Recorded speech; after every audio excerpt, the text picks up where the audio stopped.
ఓం గం గణపతయే నమః. శివాయ గురవే నమః. శంకరాయ గురవే నమః. మనము ఈ 57వ రోజున వేదముతో సమానమైనటువంటి శ్రీ శివ మహాపురాణంలో శ్రీ విద్యేశ్వర సంహితలో తెలిపినటువంటి శివ పూజ విధానములు, పార్థివలింగ పూజా విధానం, భస్వ మహాత్మ్యం, ఆ బిల్వపత్రం యొక్క పూజ ఫలితం, అటువంటి విషయములు సూతుల వారు శివభక్తులందరికీ కూడా తెలియజేసేటువంటి విధమును మనం ఈ రోజున తెలుసుకుంటున్నాం.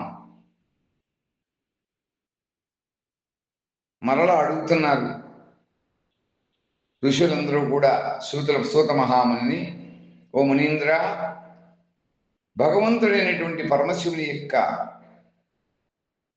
నైవేద్యమును స్వీకరించరాదని మేము మొదటి నుంచి కూడా విని ఉన్నాం.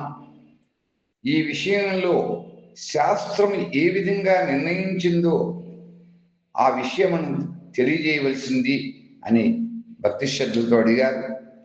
అలాగే బిల్వపత్రం యొక్క మహాత్మ్యమును కూడా వివరించవలసింది అని సూతుల వారిని వారు కోరారు. అంత సూతుల వారు చెప్తున్నారు, ఓ శివభక్తులారా, మునివర్లారా, బ్రాహ్మణులారా, శివారాధన చేసేటువంటి వారందరికీ కూడా నేను చెప్పేటువంటి విషయములను కూడా శ్రద్ధగా వినండి. భక్తితో శివారాధన చేసేటువంటి వారందరూ కూడా ఏ ఏ నియమములతో శివారాధన చెయ్యాలి, ఏ ఏ మంత్రములతో ఆరాధన చెయ్యాలి, ఏ ఏ పుష్పములతో ఆరాధన చెయ్యాలి, శివునికి ఆరాధ్యమైనటువంటి ఇష్టమైనటువంటి భస్మము, బిల్వపత్రములు, వాటి యొక్క మహత్యములన్నీ కూడా ఈరోజు నేను తెలియజేస్తున్నాను, మీరు శ్రద్ధగా వినండి అని చెప్తున్నారు. మీరందరూ కూడా శివ సంబంధమైనటువంటి వ్రతమును పాటించేటువంటి వారు. మీకు అందరికీ కూడా వందల కొలది కూడా ధన్యవాదాలు. నేను ఎంతో సంతోషంతో సమస్తమును కూడా వివరిస్తాను. మీరందరూ కూడా సావధానులై వినండి. శివభక్తుడైనటువంటి వాడు భాష్యాంతరములలో పవిత్రుడై పరిశుద్ధుడై ఉండాలి. ఉత్తమమైనటువంటి వ్రతాన్ని పాటించేటువంటి వాడు దృఢ నిశ్చయాన్ని కలిగి ఉండాలి. అట్టివాడి యొక్క శివ నైవేద్యమును తప్పక భుజించవలెను. శివ నైవేద్యం గ్రహింపవలదు అనేటువంటి భావాన్ని మనస్సుని ముందు మీరందరూ కూడా తొలగించండి. శివుడి యొక్క నైవేద్యాన్ని చూసినంత మాత్రం చూడని సకల పాపములు కూడా దూరంగా పరిగెడిపోతాయి. దానిని తిన్నట్లయితే, ఆ ప్రసాదాన్ని కనుక భక్తి శ్రద్ధలతో తీసుకున్నట్లయితే కోట్ల కొలది పుణ్యములు మన యొక్క ఆంతరంగంలో వచ్చి చేరతాయి. అలా వచ్చినటువంటి శివ నైవేద్యమును తల వంచి సంతోషంగా గ్రహించాలి. ప్రయత్నం చేత శివనామస్మరణ చేస్తూ దాన్ని భుజించాలి. పంచాక్షరి మహామంత్రాన్ని పఠిస్తూ శివ ప్రసాదాన్ని గ్రహించాలి అని చెబుతున్నారు. అలా లభించినటువంటి శివ మహానైవేద్యాన్ని తర్వాత తింటాను అని ఆలస్యం చేసినట్లయితే సత్యనారాయణ స్వామి వారి యొక్క వ్రతంలో ఏ విధంగా అయితే ప్రసాదాన్ని తృణీకరిస్తారో అలా కనుక శివు యొక్క మహానైవేద్య ప్రసాదం కనుక మనకు లభించినట్లయితే ఆ శివ ప్రసాదాన్ని ఎవరైతే శ్రద్ధ పట్టకుండా తృణీకరిస్తారో, ఆలస్యం చేసిన చేస్తారో, తర్వాత తింటాను లేని అనుకుంటారో అటువంటి వాడు నిశ్చితముగా పాప సంబంధమైనటువంటి బంధనాల్లో, ఆ పాప బంధనాల్లో చిక్కుకుని ఉంటాడు. అలా శివదీక్షాపరుడు, శివభక్తుడు అనేటువంటి వాడు శివ నైవేద్యం తప్పకుండా భుజించాలి అని చెప్పబడింది శివ మహాపురాణంలో సాక్షాత్తుగా. సూతులు వారు చెబుతున్నారు, శివదీక్షతో కూడినటువంటి శివభక్తుడు సకల శివలింగముల యొక్క నైవేద్యమును కూడా సర్వదా శుభప్రదమని, శుభమని, అది మహాప్రసాదమని దాన్ని తప్పకుండా భుజించవలెను. కానీ ఇతర దేవతా దీక్షను గ్రహించిన వాడు శివభక్తి యందు కూడా మనస్సును లగ్నము చేసినటువంటి వాని కొరకు శివ నైవేద్య విషయంలో ఉండేటువంటి నిర్ణయం నేడు మీకు నేను ప్రేమతో తెలియజేస్తున్నాను వినండి. ఓ శివభక్తులారా, ఓ విప్రులారా, ఓ మునివర్యులారా, ఓ బ్రాహ్మణులారా, శివ పూజ ఎందు ఉత్సాహం కలిగినటువంటి మహాభక్తులారా, సాలగ్రామశిల ఉత్పన్నమైందా?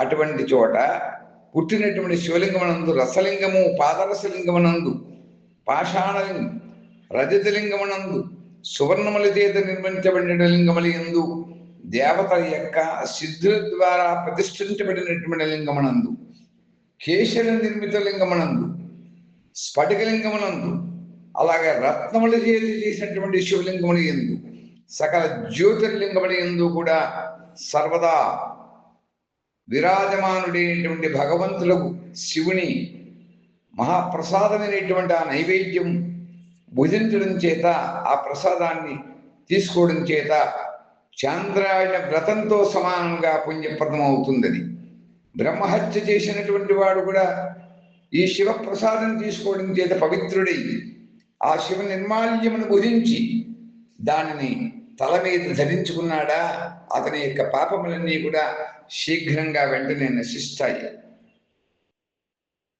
ఎక్కడైతే చండునికి ఆ అధికారం ఉంటుందో, ఆ అధికారం ఉన్న చోట శివ నిర్మాల్యమును సాధారణమైనటువంటి పురుషుడు తినకూడదు. అంటే చండీశ్వరుడికి సమర్పించినటువంటి ప్రసాదాన్ని మాత్రము అక్కడ మనం తీసుకోకూడదు అని చెబుతున్నారు.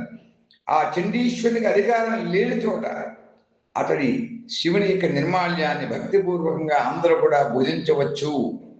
అలాగే బాణలింగం, నర్మదేశ్వర లింగంలో దొరికేటువంటి బాణలింగం లోహ నిర్మితమైనటువంటి, లోహం అంటే బంగారము మొదలైనటువంటి ధాతువుల చేత ఏ లింగం అయితే నిర్మిస్తారో, అలాగే సిద్ధలింగం, ఎవరైనా కూడా లింగోపాసనతో సిద్ధి పొందినటువంటి వారు లేక సిద్ధుల ద్వారా స్థాపించబడినటువంటి లింగముల చోట కానీ, అలాగే స్వయంభూలింగములు ఉన్నటువంటి స్వయంభూలింగములు ఉన్నటువంటి క్షేత్రములలో కానీ ఈ లింగముల అన్నింటి యందు కూడా అట్లే శివ ప్రతిమల యందు కూడా ఆకారముల యందు కూడా పూజించబడేటువంటి శివ ప్రతిమలు ఎక్కడైతే ఉంటాయో, శివుని యొక్క ఆకారములు కూడా కొన్ని చోట్ల మనం చూస్తూ ఉంటాం.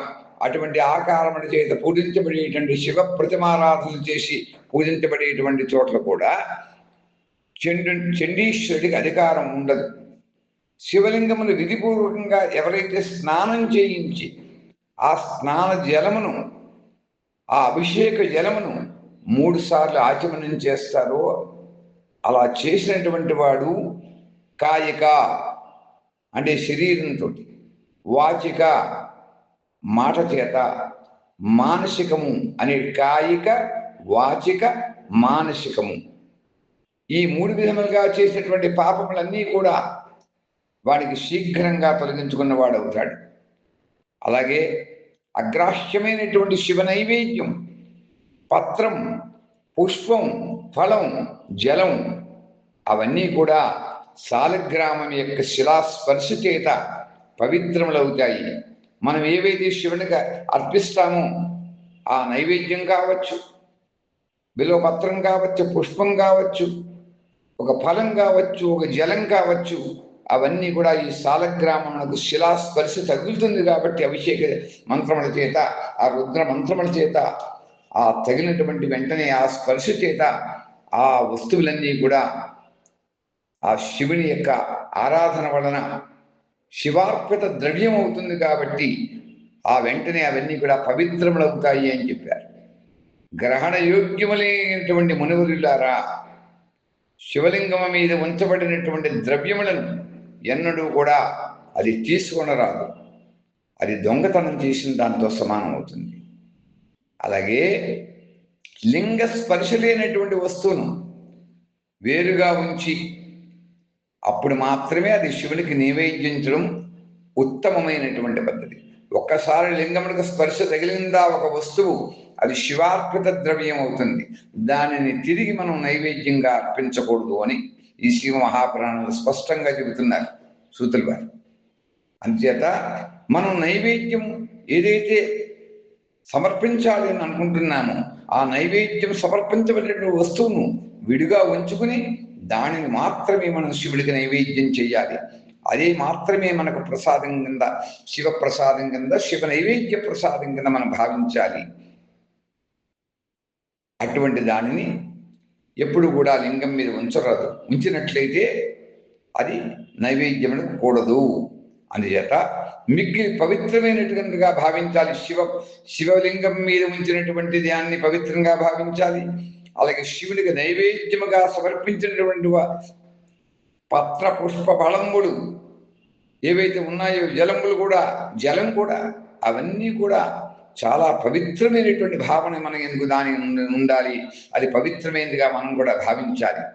ఈ విధంగా నైవేద్య విషయమైన శాస్త్ర నిర్ణయం ఏదైతే ఉన్నదో, వేద ప్రామాణికమైనటువంటి శివ మహాపురాణం ద్వారా నందీశ్వరి ముఖముగా మనం తెలిసినటువంటి విషయములను సూతులు వారు ఈ రోజున మునివర్యులకే కాదు, శివ పూజ తత్పరులైనటువంటి, శివ పూజ ధ్యాన నిమగ్నమైనటువంటి వారు అందరికీ కూడా తెలియజేశారని తెలియజేస్తూ ఈ రోజు మనం స్వస్తి తెలియజేసుకుంటున్నాం.